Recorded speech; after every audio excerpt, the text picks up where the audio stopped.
Hi, everyone. Welcome back to another episode of That Anthro Podcast. Today we have Dr. Jeff Hoelle, a sociocultural anthropologist and an associate professor at UC Santa Barbara, comes on to talk to us today about his work in the field of environmental anthropology and specifically his work in Acre, Brazil. With all the research he collected in Acre, he even wrote his own book called Rainforest Cowboys: The Rise of Ranching and Cattle Culture in Western Amazonia. A great read that I would highly recommend to all of our listeners, especially if this episode interests you.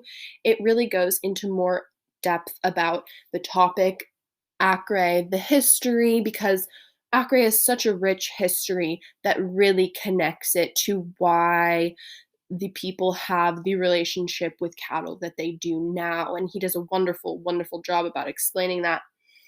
But mostly today, he also comes on to talk about overall his work in the field of environmental anthropology, his involvement in the Ivy Ethnobotany Project, and we also talk a lot about his teaching because I've been lucky enough to have been one of his students. And I truly believe that he does a wonderful job of not only teaching to his students, but also asking them and encouraging them to create their own relationships with culture and environment outside of the classroom, which is something very valuable. And if this is your first ever episode of That Anthro Podcast, we release episodes weekly, Wednesdays at 10 a.m. And I am your host, Gabby Campbell, a third year anthropology student at UC Santa Barbara. Welcome. I hope you enjoy the episode. And for more information, you can follow our Instagram at That Anthro Podcast or send us an email if you have any questions or want to be a guest at thatanthropodcast@gmail.com. Without further ado, introducing Dr. Hoelle.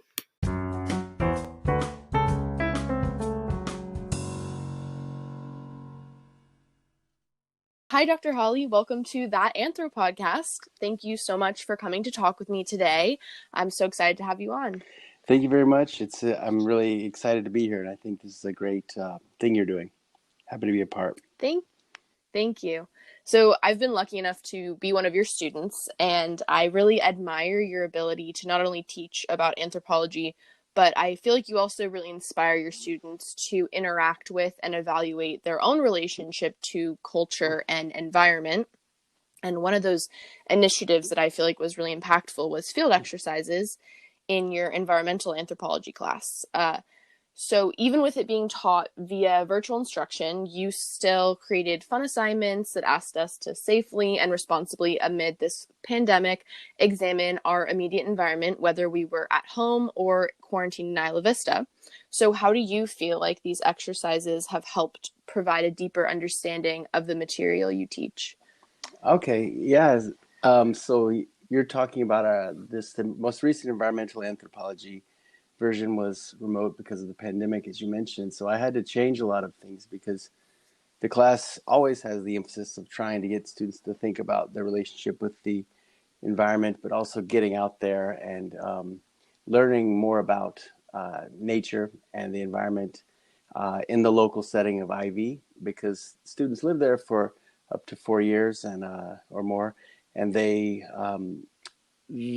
get in their routines, and they don't really. There's a lot of things that they haven't sort of noticed, and so originally, when it was just focused on IV, we had like a scavenger hunt that would take the students from like the abandoned asphalt mines on campus to different points of historical importance, where there were little traces or hints of like things that used to be there that so little things in the landscape that told a bigger story, from times of Chumash habitation to oil extraction, all sorts of interesting things. So Sure. the objective is really to facilitate the deeper understanding, besides me just telling students about it, but actually having them experience it. And so with the remote instruction, I tried to adapt that, and we had a few exercises. I think you'd probably be better qualified to answer if it actually provides a deeper understanding of the material the way I did it. But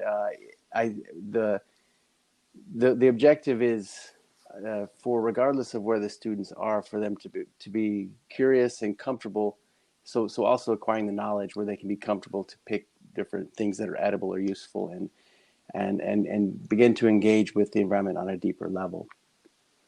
I definitely think it was very impactful for me. It made me, especially during a time where I was staying inside more normally, it helped me get out and be, okay, this local park that I take my dog for a walk in every day, what of these plants are useful, medicinal, edible, Mm-hmm. was really impactful for me. So I definitely think it helped me connect more. Great. Um, and when you've taught this class in person, what's kind of the typical response to exercises like that? Do you kind of see students coming out of their shells or maybe changing their perceptions to the UCSB environment? I know there was one exercise where you have them like try fruit bearing trees or edible plants on the UCSB campus. Mm-hmm. Yeah, that one is there's really like students tend to be very opinionated on the exercises. A lot I hear from a lot that really like them, and a lot are, it's about sort of overcoming that discomfort, the awkwardness, the fear, perhaps in many cases of actually touching something Definitely. and putting it in your mouth and having the sort of trust and the knowledge that this is actually what you assume it to be, or that you've identified it correctly. So I think most students really do enjoy the exercises, but there's also, and most people who want to take this class, like this is a class that people want to be in it. Usually they're not really sort of taking it for a requirement. So in general, I think the students really enjoy it. And I think it's a strange thing where a lot of students they say they wanted to do this sort of thing, but they just feel too weird, or they grew up with their parents sort of telling them, don't eat that or you'll die. Yeah.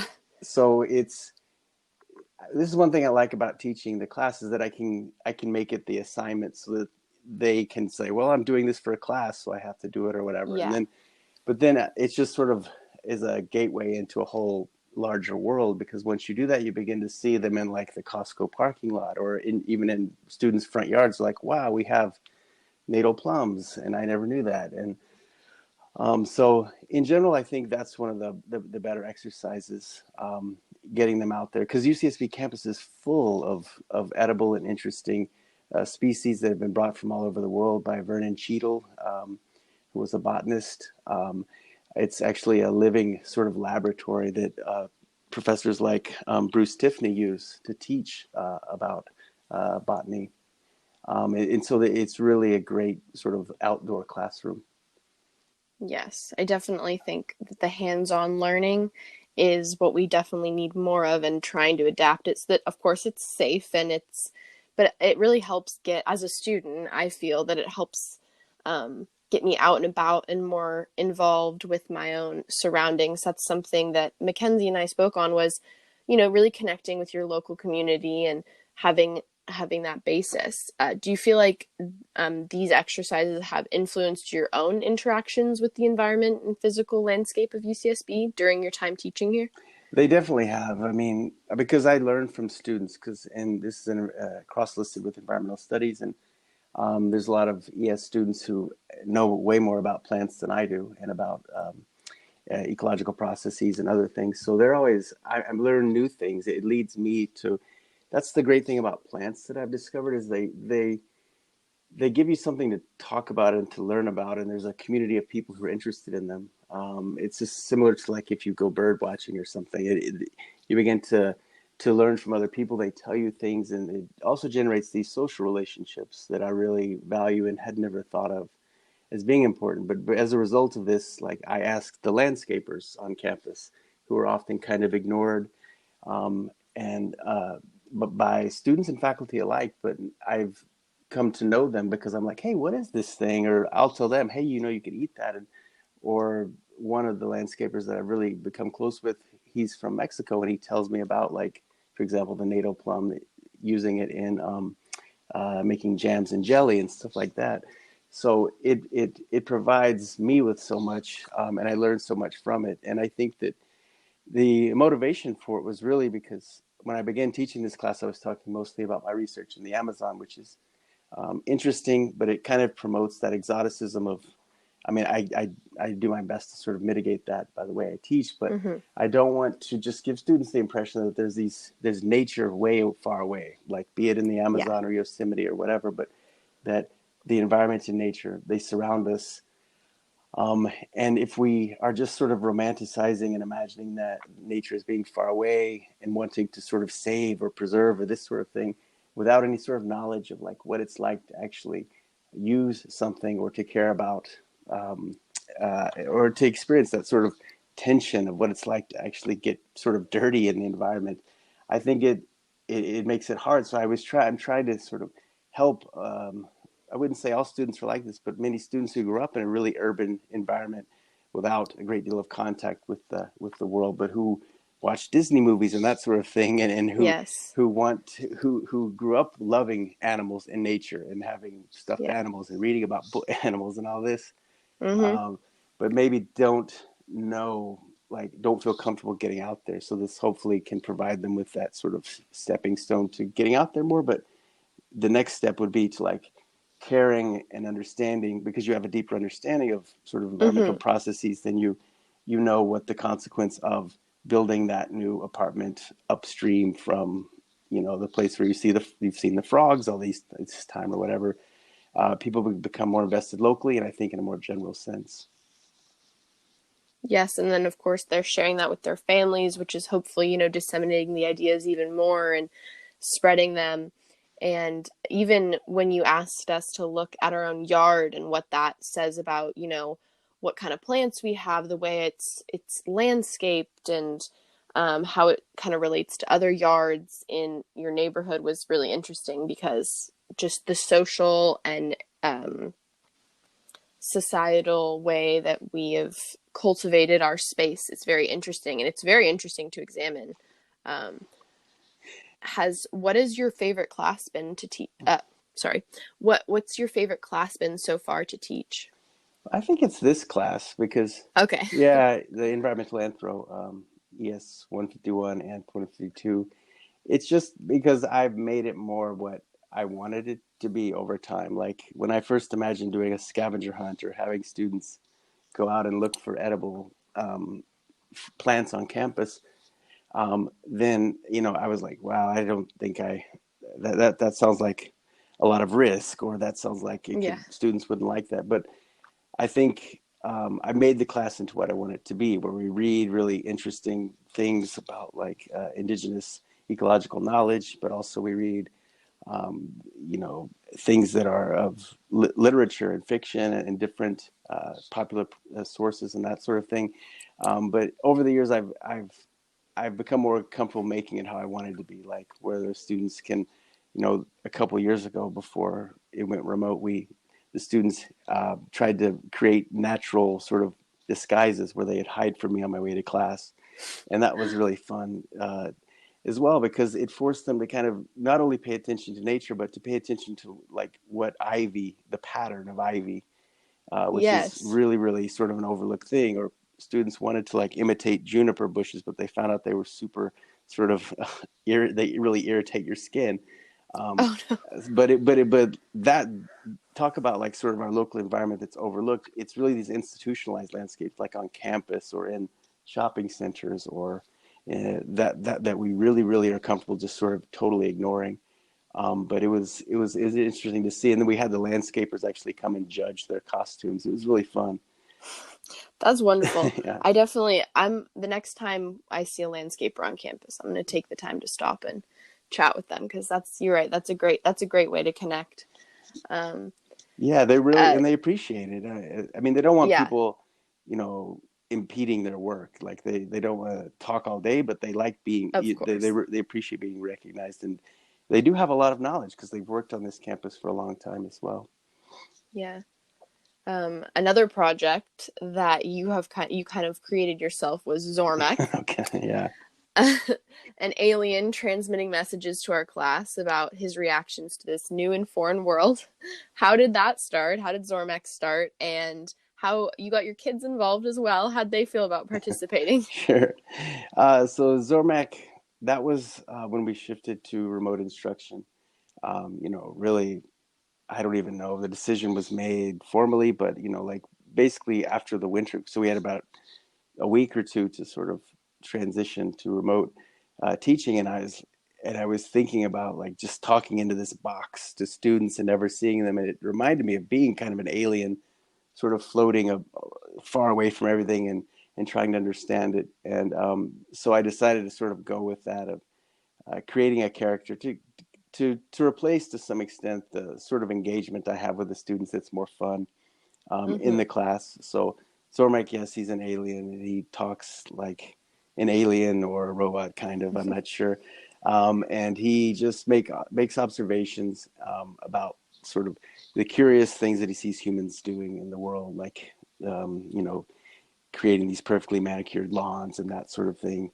And it turned out to be fun because my kids were also home, and I didn't really originally plan. I was originally recording Zormek hiding from them, like in the garage, but they would always come in, and so eventually I just incorporated them into it, and so that made it a lot more fun because it allowed me to talk about culture and sort of how humans become sort of they gain knowledge and interact with their environment, and they brought a lot of ad lib things that basically everything, nothing was really scripted with them, but they brought a lot of knowledge. Like when my son was like, but that's he saw this useful plant, sour grass, in the garden plot, and I was like, my immediate response as a human was like, that's a weed, we should take that out. But he was just saying, look, no, it's another edible thing we can eat in there. And so then Zormek begins to talk about sort of weeds and plants and what those differences are.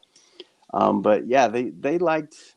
Well, you saw the videos. I mean, they they participated to some extent. I mean, I Mm-hmm. had to edit out a lot, so much, but they really enjoyed it. I think my daughter doesn't let me talk like Zormek anymore though, because she's really sick of that voice. It probably prompted them to ask some questions too, I would imagine, and uh, probably something that they will definitely remember. Do you think Zormek will continue if in other classes, perhaps? I don't know. I've still got all the costume and everything, and I I mean, it would be good to know and look at my evaluations and see like if Zormike was an effective teaching tool. From what I saw of the students writing, like it was useful, and it was kind of more useful in like sort of a wow, our professor looks like an alien and is talking in this weird way, and it's a serious, scary time, and that was sort of a relief to Yes, some extent. definitely.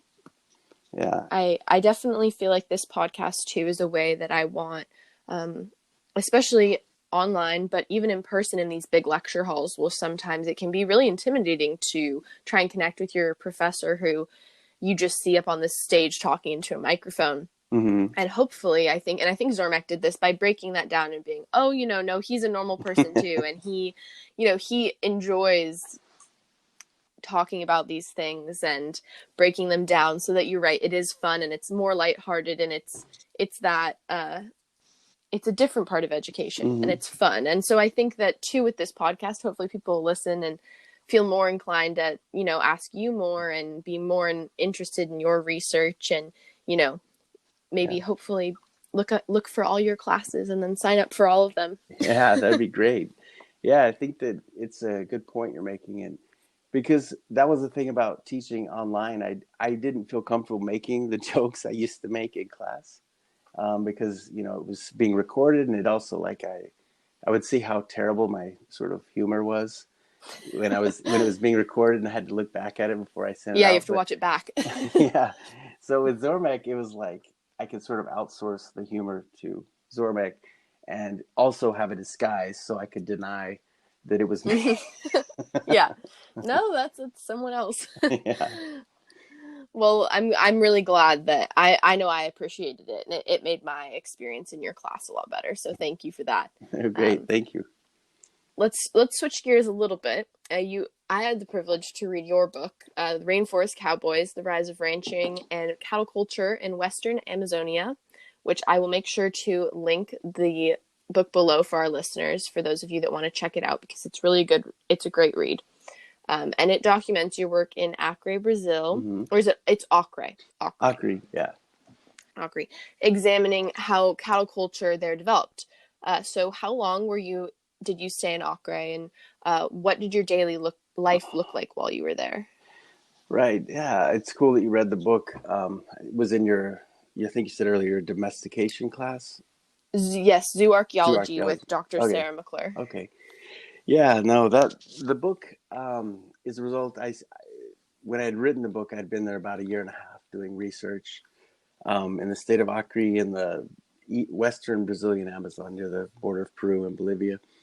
Um, and so the book is really motivated by trying to understand the main driver of deforestation in the Amazon in general, which is cattle raising. So forest is cut down and pasture is planted and cattle are put on that land.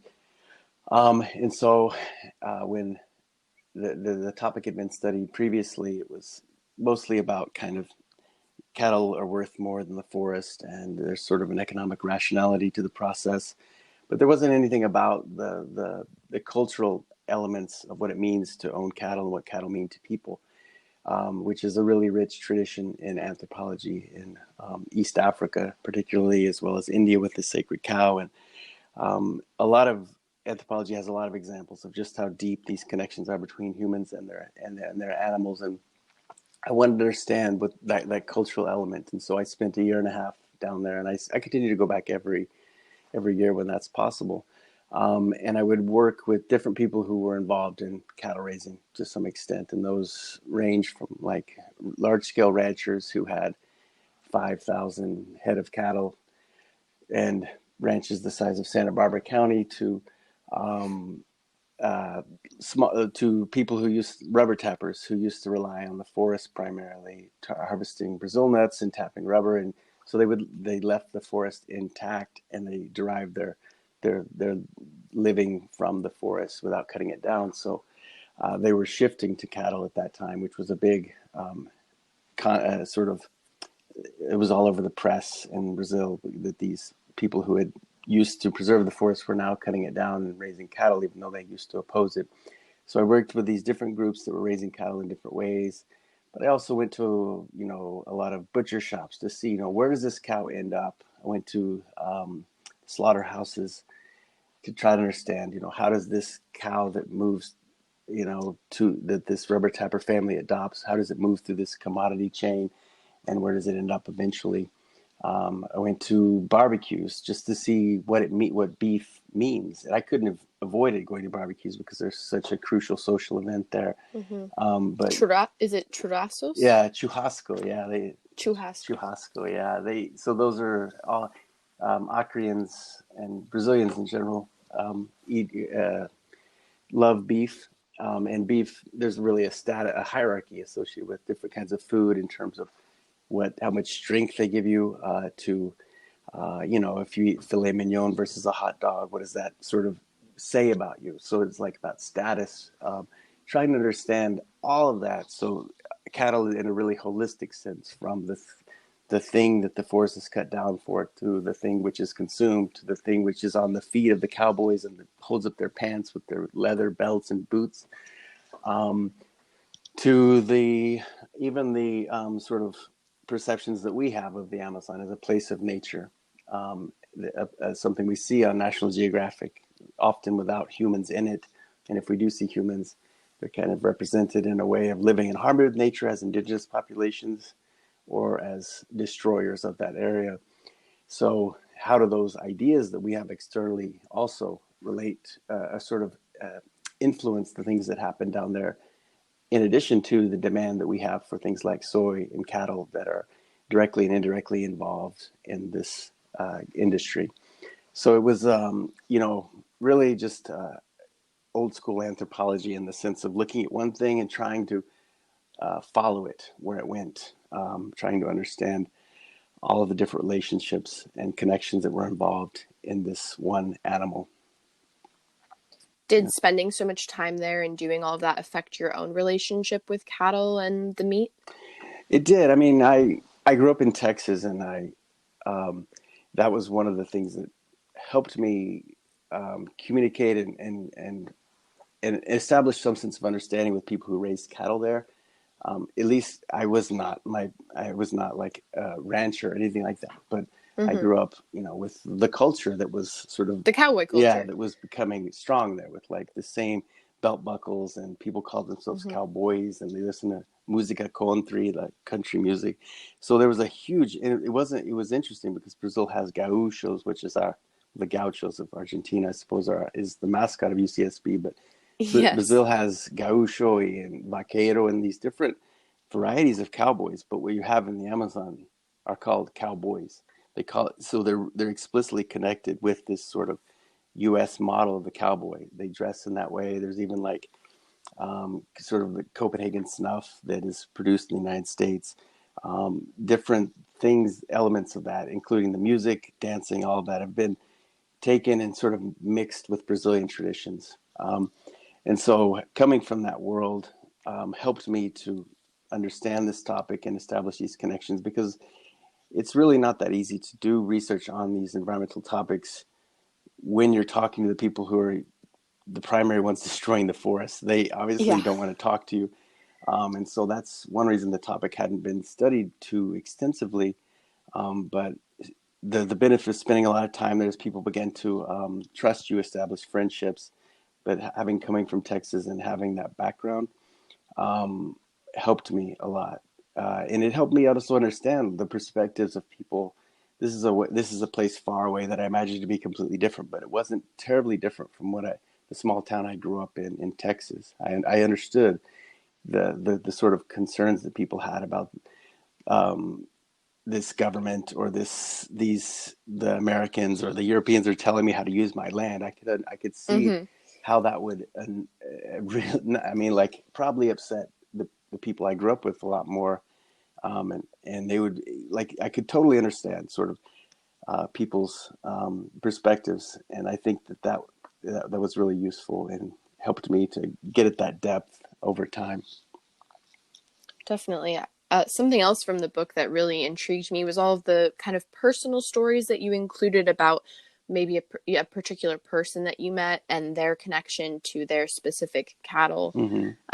and how some of them, they were members of the cattle was a member of the family, and other ones they were just a means of getting places, or getting to the forest for rubber tapping, or Mm-hmm. kids riding them to school. Uh, Mm-hmm. tell our listeners a little bit about kind of that, just because I know a lot about it, but I think those relationships were really fascinating. Yeah, I think that's a big important part of the book, and I'm glad you mentioned that, because it's like I say, I'm studying cattle and I'm trying to understand all these different connections. But first of all, you have to understand, like, this animal is used in very, very different ways by different people, and the way that they use it um, is results in these different ways of relating to symbolically and culturally to those animals. So, if you have, for example, um, I talk about you're talking about there are these little postcards from the Amazon, which were Mm-hmm. these newspaper articles that I sent back to my I sent these reports back when I was doing field work to my newspaper in Texas, because I wanted to sort of facilitate that understanding of, like, yes, the Amazon is a very different place, and you've learned all these things sort of about it that are kind of our projections, but let's look at, like, these different people and understand their lives as sort of human beings who have similar concerns and life histories. And so, like, I talk about, for example, Bayana, this a Mm-hmm. woman, grandmother who I lived with her family, and she had, uh, she had these two oxen that pulled her cart, right? So she had those two oxen, and then the two oxen, and then she had 80 head of beef cattle, that sort of grazed in this fenced-in area above her house, and so those two animals were the same sort of thing, but because the ox, they were pulling the cart for her. They pulled this cart that carried, like, her supplies to and from the road. She established this different relationship with those animals, and when she sold her property, she sold all those 80 head of beef cattle without even thinking about it, and she kept the two uh, bullocks, the ox, um, and made her son promise never to sell them. And while all that was happening, she had a big going away party, and she bought another cow from a neighbor, which we ate at a going away barbecue. And so you have like these commodified animals that are really just kind of like, if you think about any sort of crop, like an almond tree or ears of corn sort of walking around, they have a value. They don't have a name. You only know them to the extent that they are a problem. They're sort of commodified, right? Mm-hmm. And then those are the things that are cut up and put into these plastic, containers. And you don't really, like kids go in, they don't really even know this comes from an animal to in some instances. It's just totally disconnected and fetishized and removed from the original context. Whereas when you relate to cattle in this way that, as Diana did with those two that pulled her cart, it's similar in some respects to the way East Africans or Indian agriculturalists use cattle. They rely on them to the extent that it wouldn't make any sense to eat them, because that would be like eating your car or eating your plow or eating your source of milk.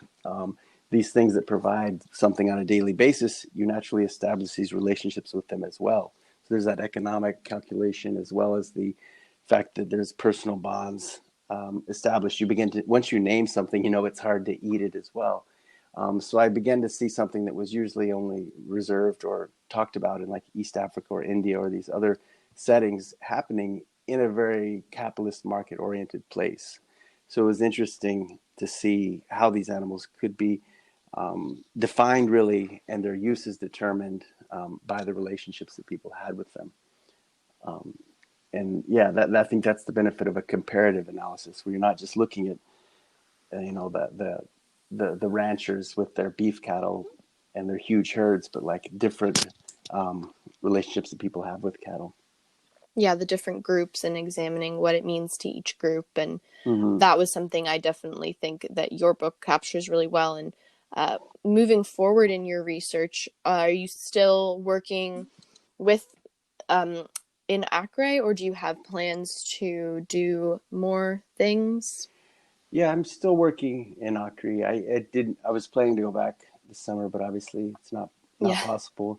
Um, but I still continue to work on cattle deforestation, that sort of thing. But also a lot of the things you see in the class, um, with, for example, we talked about the yards and what is the state of my lawn sort of say about me as a person. Yes. How do people read vegetation if you have wild vegetation? Or sort of well groomed, and how does that then relate to like the way that we groom or cultivate the body? If you think of hair as sort of vegetation, we talked about some of that in the class, and I'm interested in these broader sort of ideas and ideologies of nature that people have, because I think that when we think about our yards here in California, there's an aesthetic component that we can't understand in this material or functional way, that like it doesn't make a lot of sense, and it especially doesn't make a lot of sense now to dedicate so many resources, water, chemicals, that sort of thing, to this one of the primary sort of crops that we land cover crops that we have in the United States. And these aesthetic concerns are important in the Amazon as well. And so it's interesting to get these aspects that don't really have a material sort of reason behind them. These bigger ideas that we have of nature as being sort of dirty, or if it becomes sort of if your grass becomes a little bit sort of unkempt, or your hair, what is this sort of saying, and how can we kind of get at these vestiges of cultural thinking that sort of privilege really human domination of nature on the body and on in the sort of environment in the natural world. How can we connect those things, and how can we understand this broader system? So I think the Amazon's a good place for that, because it is so important for the people who come to settle this area to really just uh, sort of control that landscape as much as possible and try to eliminate the forest, because they could perceive it as a threat, and it will take over their sort of vegetation or their crops, right? But with time, they began to see, well, no, it's not necessarily like as black and white as that. But I think in the United States, we still have a lot of that sort of uh, this sort of built-in culturally and institutionally, such as on the UCSB campus, with sort of like, we have to make this landscape look very, very much like humans have shaped it and continue to Mm-hmm. shape it. And that's a great thing about talking with the landscapers, for example, is they, like around graduation time, they know they have to go and like get the grass perfect, and they're like spray painting the bald spots by Henley Gate with green spray paint and that sort of thing, because with that same Mm-hmm. thing, like if it's not a if the grass isn't perfect, then that's what is well, what's is this university sort of going downhill? Where's all my money going? That sort of thing. So Yeah. it's it's there's this need to reevaluate the way we perceive and shape nature. I think that you see in the Amazon, but also here in the United States. So I like this new project that it allows to make that connection as well. Mm-hmm. I think this is a good place to bring up the Ivy Ethnobotany project, Mm-hmm. which I touched a bit on in the last episode. But what is your involvement with that, and how have your own research interests? Are you trying to shape that and shape the Isla Vista community into understanding, our environment more? Yeah, thanks for mentioning the Ivy Ethnobotany Project. This is something that has kind of come along with earlier. I mentioned how sort of making environmental anthropology into a class that I wanted it to be. Uh, I can say you should go out there and find food and that sort of thing, but that's kind of irresponsible. If I don't provide a baseline level of knowledge, right? I don't want people going out and picking mushrooms, for example. There are certainly real dangers in the world. So the IB Ethnobotany Project is basically just began with us mapping the useful things that we found around campus. We go on walks, and sometimes we'd take a landscaper, or we'd invite a landscaper, or we'd invite a botanist to come with us and show us, for example, different species, native plants, edible plants, tropical plants, these sorts of things. And we begin to collect those and put them on the map so students could find out where they were, but also find, give them information like natal plum is eaten widely throughout much of the world. It comes from South Africa. It's eaten in Mexico. You can make jelly out of it, but if you have a latex allergy, you don't want to eat natal plum, right? Or and also addressing concerns like, well, is it sprayed?